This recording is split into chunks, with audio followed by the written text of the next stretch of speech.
Ha llegado el momento de agradecer a los más de 20.000 cicloturistas que durante muchos años han confiado en nuestra marcha su lealtad, su constancia, su fidelidad y su empeño.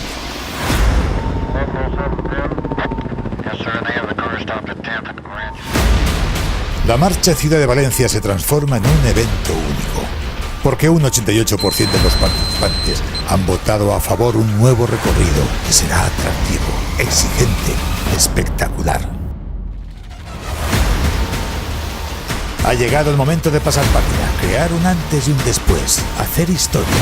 Valencia será la única ciudad en el mundo en contar con un gran fondo y además recorriendo un paraje de ensueño como es la Sierra Calderona.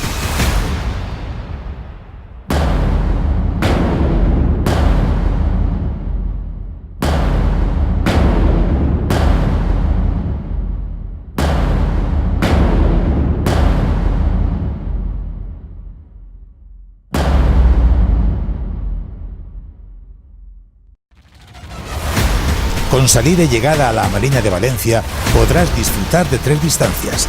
La de 185 kilómetros con un recorrido de dificultad alta para los más intrépidos. La de 100 kilómetros de dificultad media para los habituales. Y la de 76 kilómetros con una dificultad baja, apta para todo aquel que quiera disfrutar de una experiencia inolvidable. Yes, sir. They have the car stopped at 10th and Ranch. You might go by there first.